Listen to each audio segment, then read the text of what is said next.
ప్రతిరోజు ఈవినింగ్ మనం ఒకటే వింటుంటాం. ఎఫ్ఐఎస్ ఏమో 5000 క్రోర్స్ అమ్మేశారు, డిఐఎస్ ఏమో 6000 క్రోర్స్ కొన్నారు అని. ఈ టైప్ ఆఫ్ న్యూస్ వచ్చినా సరే మార్కెట్ మాత్రం పైకి వెళ్ళట్లేదు. సో బయింగ్ సైడ్ ఎక్కువ ఉన్న మార్కెట్ ప్రైస్ పైకి వెళ్ళట్లేదు. ఏంటి అసలు దీనికి కారణాలు ఏంటి? ఓన్లీ ఎఫ్ఐ డిఐఏ మార్కెట్ని మూవ్ చేస్తారా, లేకపోతే ఇంకేమైనా ఇన్విజిబుల్ హ్యాండ్స్ ఉన్నాయా? ఈ వీడియో స్కిప్ చేయకుండా చూడండి. Very very important video. ప్రతిరోజు ఈవినింగ్ మార్కెట్ క్లోజ్ అయిన తర్వాత స్టాక్ ఎక్స్చేంజ్ ఒక డేటా రిలీజ్ చేస్తాయి, ఎఫ్ఐ డిఐ డేటా. ఇందులోనే మనకి ఎఫ్ఐఎస్ ఇప్పుడు దాకా మనకు నేర్పించింది ఏంటి, మనకి మీడియా ఛానల్లో చెప్తుంది ఏంటి, ఎఫ్ఐఎస్ అమ్మేస్తే మార్కెట్ పడిపోతుందని, ఎఫ్ఐఎస్ కొంటే మార్కెట్ పైకి వెళ్ళిపోతుందని. కానీ అలాగైతే జరగట్లేదు కదా, ఎన్నో సంవత్సరాల నుంచి అలాగా జరగట్లేదు. కానీ ఏం జరుగుతుంది, దీని వెనకాల ఉన్న అసలు ఏంటి, ఎవరు కరెక్ట్గా దీని మీద పనిచేస్తున్నారు, మనకి ఎఫ్ఐ డిఐ డేటా ఏదైతే చూపిస్తున్నారో అది నమ్మగలమా లేదా? ఓన్లీ న్యూస్లో డిస్కస్ చేయబడే ఎఫ్ఐడిఏ కాకుండా మార్కెట్లో చాలా చాలా పెద్ద ప్లేయర్స్ ఉన్నారు. అందులో ఏంటంటే ఒకటి ప్రొప్రైటరీ ట్రేడింగ్ డెస్క్, ఓకే, రెండు algorithmic trading desk, third one high frequency trading desk, fourth ఏంటంటే మార్కెట్ మూవర్స్, ఫిఫ్త్ ఏంటంటే హెడ్జ్ ఫండ్స్. సో ఇలాంటివి చాలా చాలా పెద్ద హై ఫ్రీక్వెన్సీ ట్రేడింగ్ చేసే వాళ్ళు, high profile traders plus high capital. ఎఫ్ఐడిఏ మనం డేటా అని చూస్తున్నామో అంతకన్నా ఎక్కువ మనీ అనేది వీళ్ళ దగ్గర ఉంటుంది అనమాట. సో వీళ్ళు ఏం చేస్తారంటే, సో సెకండ్స్లో ఆల్గరిథం యూస్ చేసి మీకు హై ఫ్రీక్వెన్సీ ట్రేడింగ్ అని చేస్తారు. హై ఫ్రీక్వెన్సీ ట్రేడింగ్ అంటే మన యూట్యూబ్లోని సోషల్ మీడియాలో కనబడేది కాదు. ఈ హై ఫ్రీక్వెన్సీ ట్రేడింగ్ అంటే సెకండ్స్ క్యాండిల్, 1 మినిట్ క్యాండిల్ అవి చూస్ చేస్తారు. కానీ వాళ్ళు మిల్లీ సెకండ్స్లో థౌజండ్స్ ఆఫ్ ట్రేడ్స్ ఎగ్జిక్యూట్ చేస్తారనమాట. కానీ క్యాపిటల్ కూడా అంతే ఫ్రీక్వెన్సీ అంత ఎక్కువ ఉంటుంది వాళ్ళ దగ్గర. సో ఈ ఎఫ్ఐడిఏ ఏది అనేది ఉంటే వాళ్ళకి అనేది మ్యాచ్ అసలు కానే కాదు. ఇప్పుడు దాకా మనం ఏవైతే పేర్లు చెప్పుకున్నామో ఆ డేటా ఎప్పటికీ ఓపెన్ ప్లాట్ఫామ్స్లో బయటికి రాదనమాట. ఏంటి అంటే సెబీ రెగ్యులేషన్స్ దాన్ని రిస్ట్రిక్ట్ చేస్తున్నాయి. మనకు ఓన్లీ స్టాక్ ఎక్స్చేంజెస్ ప్రొవైడ్ చేయగలిగేది ఓన్లీ ఎఫ్ఐడిఏ డేటా అంతే. అది ఒక జస్ట్ పెద్ద కొండలోని ఇంత పార్ట్ అనమాట, అది మనకి చూపించేది. సో మనం ఏమనుకుంటున్నాం, దాన్నే చాలా రియాలిటీ అనుకుంటున్నాం. సో సెబీ ఎందుకు చూపించదు అంటే వాళ్ళ నుంచి కూడా యాక్చువల్లీ వాళ్ళు ఫారెన్లో ఉంటారు, ఇండియాలో కూడా ఉంటారు, చాలామంది క్లబ్ అయి చేస్తున్న ట్రేడింగ్స్ అవి. సో మెయిన్ వాళ్ళు ఏంటి, ట్రేడింగ్ అంటే కాన్ఫిడెంట్ కదా, కాన్ఫిడెన్స్ ఉండాలి, కాన్ఫిడెన్షియల్ మ్యాటర్ అది యాక్చువల్లీ. సో వాళ్ళ స్ట్రాటజీలు ఏమున్నాయో, వాళ్ళు వేసే అమౌంట్ ఎంత మార్కెట్లోకి వదులుతున్నారో అవన్నీ కాన్ఫిడెన్షియల్గా ఉంచాలనే ఒక విధితో ఇది ఎప్పటి నుంచో ఉన్న రెగ్యులేషన్స్. సో ఈ అమౌంట్ ఎప్పుడు మనకి కనబడదు అనమాట. సో దీన్నే ఇన్విజిబుల్ హ్యాండ్స్ అంటాం. సో వీళ్ళు ఎవరైతే నేను చెప్పానో, ఈ ఆల్గో ట్రేడర్స్ కానీ, హై ఫ్రీక్వెన్సీ ట్రేడర్స్ కానీ, ఒరిజినల్ ప్రొప్రైటరీ ట్రేడింగ్ డెస్క్ కానీ, వీళ్ళకి లిక్విడిటీ ప్రొవైడ్ చేసే వాళ్ళు ఎవరంటే మార్కెట్ మేకర్స్ అంటారు వీళ్ళు. సో వీళ్ళు ఓన్లీ లిక్విడిటీ ప్రొవైడ్ చేస్తారు. ఈ మిల్లీ సెకండ్స్లో ట్రేడ్ ఏవైతే ఎగ్జిక్యూట్ అవుతున్నాయో వాళ్ళకి ఓన్లీ లిక్విడ్ ప్రొవైడ్ చేయడానికి మార్కెట్ మేకర్స్ అంటారు. వీళ్ళు చాలా చాలా ఇంపార్టెంట్ అనమాట. సో ఒక ప్రైస్ మూవ్ చేయడానికి కానీ, డౌన్ చేయడానికి కానీ ఏదైనా కారణం వీళ్ళే. సో ఈ 5 ఎవరైతే ఉన్నారో వీళ్ళు only invisible hands, market movers అని మెయిన్ ఏదైతే అనుకుంటామో అది వీళ్ళేనమాట. ఎఫ్ఐ డేటా, డిఏ డేటా అనేది చాలా చిన్న విషయం. మనం యాక్చువల్లీ అదొక చక్రవ్యూహం ఆ టైప్లో దాన్నే మనం నమ్మి అందులో మనం ఇరుక్కుపోయాం అన్నమాట. దీని నుంచి ఎంత తొందరగా బయటకు వస్తామో అంత బెస్ట్. బయటకు వచ్చేయాల్సిందే మనం. సో మన స్టాక్ మార్కెట్ కెరియర్ కరెక్ట్గా ఉండాలి, మనకి ప్రాఫిటబిలిటీలో మనం ఉండాలి అంటే ఈ డేటా ఏదైతే ఉందో ఇది పనికిరాని డేటా. ఈ డేటా నుంచి మనం బయటకు రావాలన్నమాట. ఒకవేళ ఇంత చెప్పినా కూడా మీకు నమ్మలేకపోతున్నారు అనుకోండి. సో ఎప్పుడైనా చూడండి, ఎన్నో సంవత్సరాల నుంచి ఎఫ్ఐ డేటా వస్తుంది, డిఐ డేటా వస్తుంది, కానీ ఎవరో దాని మీద డబ్బులు సంపాదించలేకపోతారు. ఎందుకంటే ఆ డేటా పాతది, దాని మీద ఆల్రెడీ ట్రేడ్ అయిపోయింది, ఓకేనా. అది మనకి ఈవినింగ్ వస్తుంది మార్కెట్ క్లోజ్ అయిన తర్వాత. సో అది నెక్స్ట్ రోజు మనకు పనికిరాదు ఎందుకు, ఓకేనా. మెయిన్ ఏంటంటే, సో ఎవరైతే ఈ స్మార్ట్ మనీ ఏదైతే ఉందో వాళ్ళని మనం పట్టుకోవాలంటే మనకు కావాల్సింది ప్రైస్ యాక్షన్ ఒక్కటే. సో అంతెందుకు మీరు చూసుకోండి, జనవరి, ఫిబ్రవరి, మార్చ్, ఈ 3 months, మార్చ్ ఇంక ఇది 7th, ఓకేనా. జనవరిలోని ప్లస్లోని బయ్యింగ్ ఎంత ఉంది ఇండియన్ మార్కెట్లో, అరౌండ్ 6,000-7,000 crores, ఓకే. సో ఫిబ్రవరిలో 28,000 crores ఎంత ఉంది, ఓకేనా, బయ్యింగ్, టోటల్ బయ్యింగ్. సో మార్చిలో ఇప్పటికే 11,000 crores ఎంతో బయ్యింగ్లోనే ఉంది, మన పాజిటివ్లోనే ఉంది, కానీ మార్కెట్ పెరగట్లేదు. ఎందుకంటే ఈ ఇన్విజిబుల్ హ్యాండ్స్ ఎవరైతే ఉన్నారో వాళ్ళ ఇదన్నమాట. ఈ డేటా కావచ్చు మీరు చెక్ చేయండి, ఆ తర్వాత నాకు కామెంట్స్ చేయండి దీన్ని, ఓకేనా. ఇప్పుడు మనం నిఫ్టీ చార్ట్ మీదకి వెళ్దాం, ఓకే. సో ఇది ఏమైంది, నెక్స్ట్ ప్రాబిలిటీ ఏముందో చూద్దాం, ఓకేనా. డైలీ చార్ట్ ఇది. సో మొన్నటి నుంచి మనం మాట్లాడుకున్నాం కదా, ముందే 2 months బ్యాక్ చెప్పిన ఈ లెవెల్ ఏదైతే ఉందో దీనికన్నా ముందు మనకి ఎండింగ్ డయాగ్నల్ అనేది ఫామ్ అయింది, ఓకే. ఈ 1 day ఈ లెవెల్ కట్ చేసింది మనం అనుకున్న టైంలో, ఓకే కదా. సో ఇప్పుడు ఏంటి, సో ఇది ఏంటంటే ఇది ఈ ప్యాటర్న్ ప్రకారం నిఫ్టీ డౌన్ ట్రెండ్ కొనసాగాలన్నమాట, ఇంకా ఉంటుంది దీనికి. సో ఏంటి అంటే మ్యూచువల్ ఫండ్లో ఎస్ఐపిస్లో వస్తుంది డిఐ బయింగ్, వాటి వల్ల మార్కెట్ హోల్డ్ అయితే అయ్యింది కానీ పైకి వెళ్ళి ఛాన్స్ కనబట్టలేదు. సో అంత స్ట్రెంత్ లేదు. సో వీడియోలో మీకు ఇప్పుడే చెప్పాను కదా, జస్ట్ మీరు విన్నారు.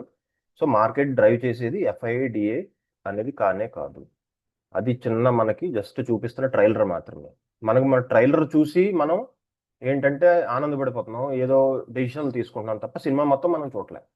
ఓకేనా? సినిమా అనేది back of the FIDA data back ఉంటుంది. సో ఇక్కడి నుంచి దీనిలోని బౌన్స్లు అయితే వస్తాయి, ఇంకొంచెం ఇది కిందకి రావాలి, ఆ తర్వాత మంచి బౌన్స్ వచ్చే ఛాన్స్ ఉంది. సో సస్టైనబుల్ బౌన్స్ అనమాట. అంటే ఈ మ్యాక్సిమం ఈ ఏరియా టైప్లో రావాలి, 23,700 600 ఆ ఏరియా నుంచి ఒక బౌన్స్ వస్తుంది. కానీ ట్రెండ్ మాత్రం తిరగలేదు, ట్రెండ్ మాత్రం డౌన్ ట్రెండే. ఓకేనా? మీరు వీక్లీలో చూడండి ఇది. ఓకే, ఈ ఏరియాలో చూస్తున్నారు కదా, ఇది మొత్తం ఇంకా డౌన్ అవ్వాలన్నమాట. ఆ తర్వాత డిసైడ్ అవుతుంది మనకి ఇది ఏంటి అనేది. సో నేను మొత్తం ఫైనల్ లెవెల్ ఇప్పుడే చెప్పేస్తే మళ్ళీ మీరు కంగారు పడిపోతారు, ఏవో కామెంట్లు పెడతారు. మెల్లమెల్లగా చూసుకొని వెళ్దాం. కానీ మీకు డైరెక్ట్గా నేను చెప్పేది ఏంటంటే ఇది అప్ ట్రెండ్ కాదు, ఇది బుల్ అనేది కానే కాదు. ఓకేనా? అర్థమైంది కదా ఇప్పుడు? సో అది ఏంటి అంటే మీరు జస్ట్ డేటా కాదు, స్క్రీన్ ముందు ఏం కనబడుతుంది, న్యూస్లో ఏంటి, యూట్యూబ్లో ఏం చెప్తున్నారు, అవన్నీ జస్ట్ మీకు బయటకు వచ్చాయి అవన్నీ. ఓకేనా? వాటి మీద మనం ట్రేడ్ చేయలేం, ఇన్వెస్ట్మెంట్ చేయలేం, మనం సక్సెస్ అవ్వలేం.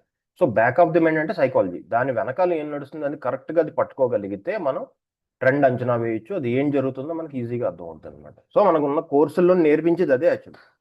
క్యాండిల్ స్టిక్స్ అని చెప్పడం ఎవరైనా చెప్తారు, స్ట్రాటజీలు చెప్తారు, మీకు అడ్వాన్స్ స్క్రీనర్స్ అన్ని అమ్మేస్తారు. దాంతో మీరేం సంపాదించలేకపోతున్నారు కదా, ఇప్పుడు దాకా చూసుకున్నారు కదా. సో అంటే మనకి ఏదో తెలీదు, ఏదో ఉంది. సో అదేంటి తెలుసుకోవాలంటే మనం అట్లీస్ట్ మనం కోర్సు ఏదో నేర్చుకోవాలి, అంటే ఇంట్రెస్ట్ ఉండాలి మనకి లెర్నింగ్ అనమాట. ఓకేనా?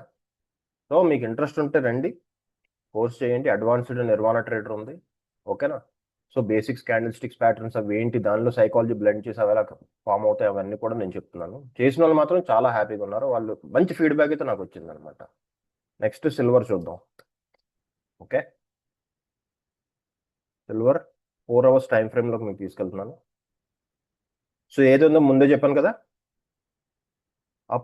అప్వర్డ్ మూవ్ ఏది వచ్చిందో అది నకిలీ మూవ్, డౌన్వర్డ్ ఏది వస్తుందో రియల్ మూవ్. సో ఇది ఇక్కడ కన్సోలిడేషన్ చేసే ఛాన్స్ ఉంది. మళ్ళీ ఈ లెవెల్కి ఇది ఒకసారి వస్తే దీని ట్రెండ్ అనేది అప్వర్డ్ ట్రెండ్ ఏదైతే ఉందో అది మళ్ళీ కన్ఫర్మ్ అవుతుంది అనమాట. ఇక్కడికి వచ్చిన తర్వాత మనకు తెలుస్తుంది ఇది బేర్ అయితే కాదు.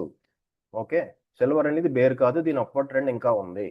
ఎవరైతే యుఫోరియాలో వచ్చారో వాళ్ళందరినీ బయటికి పంపించడానికి చేసిన ఇది ఒక నాటకం అన్నమాట. Okay, correction. సో టైం ఉంది ఇంకా 2-3 months, చూద్దాం ఏం జరుగుతుందో మెల్లమెల్లగా. బిట్ కాయిన్,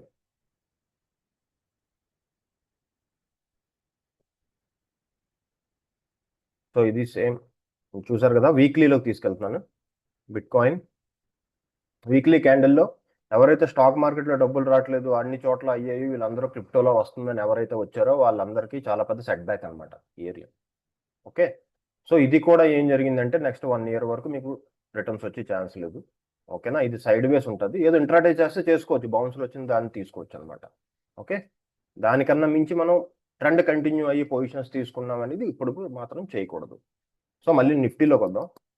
నిఫ్టీలో ఏదైతే ఉందో, ఎవరైతే ఇప్పుడు అందరూ స్టార్ట్ చేశారు. ఓకే, వారన్ బఫెట్ గారు కొటేషన్స్ అన్ని చాలా వస్తున్నాయి.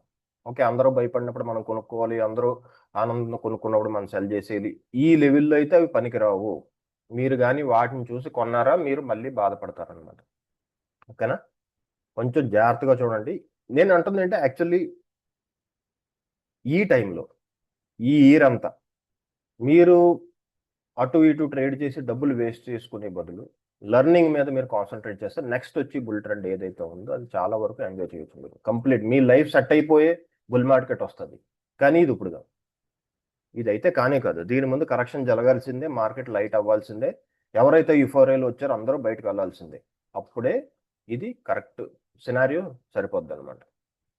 సో ఇది ఒక 2 daysకి అయితే చూద్దాం. 1 hour క్యాండిల్లో తీసుకెళ్తున్నాను. సో ఇక్కడ నుంచి ఇదంతా డౌన్ ట్రెండ్ కనబడుతుంది, కానీ ఇక్కడ నుంచి ఒక బౌన్స్ రావచ్చు. అదర్వైజ్ కిందకి వెళ్ళి ఇందాక లెవెల్ చెప్పాను కదా, 23,700 800 ఈ మధ్యలో 200 points మేజర్ బౌన్స్ వచ్చే ఛాన్స్ ఉందన్నమాట. కానీ ఇక్కడ మధ్యలో చిన్న చిన్న బౌన్స్లు వస్తాయి. సేమ్ ముందే 2 నెలల నుంచి ఏం చెప్తున్నాను మీకు, పైకి వెళ్ళే ఎవ్రీ మూవ్ ఏదైతే ఉందో అది ఫాల్స్ మూవ్, కిందకు వచ్చే ప్రతిదీ true move. Okay, original character ఏంటంటే ఇది బేరు, ఇది కిందకు వచ్చే ఛాన్స్. దెన్ అర్థమైంది అనుకుంటున్నాను. ఓకే, ఇదే అనాలిసిస్. నెక్స్ట్ మళ్ళీ చూద్దాం నెక్స్ట్ వీడియోలో ఏం జరుగుతుందో, దాన్ని బట్టి మనం డైలీ అనాలిసిస్ చేసుకుని వెళ్దాం. ఓకేనా? వీడియో నచ్చింది అనుకుంటున్నాను. ఇందాక సైకలాజికల్ పాయింట్ ఏదైతే చెప్పానో, FIDA డేటా అనేది పనికిరాదండి మీకు.